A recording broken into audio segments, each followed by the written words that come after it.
ডিম ছাড়া কেক খেতে অনেকেই পছন্দ করেন। আজকে ডিম ছাড়া সুজির মালাই কেকটা আপনাদের সাথে শেয়ার করছি। সেই সাথে 5 মিনিটে কিভাবে মালাই তৈরি করা যাবে ওই পদ্ধতিটাও শেয়ার করব।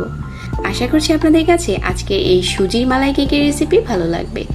বানানোটা ইজি, তবে এই মালাই কেকের স্বাদ কিন্তু মুখে লেগে থাকার মতো। সুজির মালাই কেক তৈরি করার জন্য 1 কাপ নিয়ে নিচ্ছি সুজি, তারপর একটা বাটিতে নিয়ে নিচ্ছি, আর 1/2 কাপ নিয়ে নিচ্ছি চিনি, আর 1/2 কাপ নিয়ে নিচ্ছি লিকুইড মিল্ক। এখন এই উপকরণগুলো একসাথে করে মিশিয়ে এই সুজিটাকে রেস্টে দিতে হবে 5 মিনিটের মতো। আর এই 5 মিনিটে আমাদের চিনিটাও গলে যাবে। তারপর এখানে নিয়ে নিচ্ছি 1/4 কাপ ময়দা, 1/4 কাপ নিয়ে নিচ্ছি পাউডার মিল্ক, 1/2 চা চামচ দিয়ে দিচ্ছি বেকিং পাউডার, আর 1/4 চা চামচ বেকিং সোডা, 1/2 চামচ দিয়ে দিচ্ছি লবণ, আর 1/2 চা চামচ ভ্যানিলা এসেন্স। এখন সবগুলো উপকরণ একসাথে মিশিয়ে নেব আর অল্প অল্প করে তরল দুধ দিয়ে দিচ্ছি। আর এখানে বেকিং পাউডার আর বেকিং সোডা দুটোই দিতে হবে, কারণ হচ্ছে আমরা কেকটা এগলেস তৈরি করছি, তা না হলে কিন্তু আমাদের কেক সফট হবে না। আমাদের কেকের মিশ্রণ এখন তৈরি হয়ে গেছে। তারপর আজকের কেকটা আমি একটা কাচের মল নিয়েছি, এই মলের মাঝে কেকের মিশ্রণটা ঢেলে দিচ্ছি। আর এই টাইপের মল নিতে হবে যাতে করে হিট প্রুফ হয়। আর চুলা একটা পাত্রে পরিমাণ মতো পানি দিয়েছি, পানিটা ফুটে গেছে। এখন এই কেকের বাটিটাকে বসিয়ে দিচ্ছি আর ঢাকনা দিয়ে ঢেকে দিচ্ছি 20 মিনিটের জন্য। এই 20 মিনিটের মাঝখানে আমরা মালাইটা তৈরি করে নিচ্ছি। চুলা একটা প্যান বসিয়ে দিয়ে দিচ্ছি 1/4 কাপ চিনি। চিনিটা দেওয়ার পর কিছুক্ষণ পরেই দেখা যাবে যে গলতে শুরু করেছে। আর যখন ক্যারামেল হতে শুরু করবে ওই পর্যায়ে হচ্ছে দিয়ে দিচ্ছি 2 কাপ লিকুইড মিল্ক। আমি কাপ দিয়ে মেপে 2 কাপ লিকুইড মিল্ক নিয়েছি।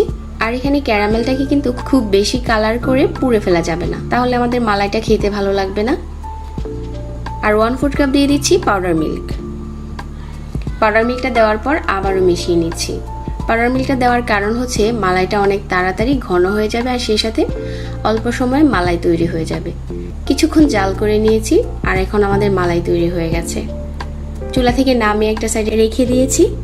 আর ওইদিকে আমাদের কেকটাও তৈরি হয়ে গেছে। আমি একটা শাসলিক কাঠি দিয়ে চেক করে নিচ্ছি মাঝখান থেকে খুব ভালো করে কুক হয়েছে কিনা। এখন কেকের বাটিটাকে নামিয়ে নিচ্ছি আর কেকটা গরম থাকা অবস্থায় একটা টুথপিক দিয়ে খুব ভালো করে কেচে নিতে হবে। তারপর হচ্ছে উপর থেকে দিয়ে দিচ্ছি মালাইটা। আর কেচে নেওয়ার কারণে কিন্তু খুব তাড়াতাড়ি এই মালাইটা স্যুপ হয়ে যাচ্ছে। আর উপরে কিছুটা বাদাম কুচি দিয়ে সাজিয়ে নিচ্ছি। ডিম ছাড়া সুজির মালাই কেক এখন তৈরি হয়ে গেছে। এই কেকটা ঠান্ডা খেতেই বেশি ভালো লাগে। আমি একটু কেটে আপনাদের সাথে শেয়ার করছি যে এটা ভিতর থেকেও কতটা সফট হয়েছে। তবে এই কেকটা তৈরি করা খুব বেশি ঝামেলার না। আমি আরও কিছু মালাই ছড়িয়ে তারপর হচ্ছে কেকটাকে পরিবেশন করছি। আর কেকটা কিন্তু খুবই সফট হয়েছে। আশা করছি আজকের এই ইজি মালাই কেকের রেসিপিও ভালো লেগেছে সবার কাছে। সবাইকে আবারও ধন্যবাদ জানাচ্ছি আর সেই সাথে বিদায় নিচ্ছি। আল্লাহ হাফিজ।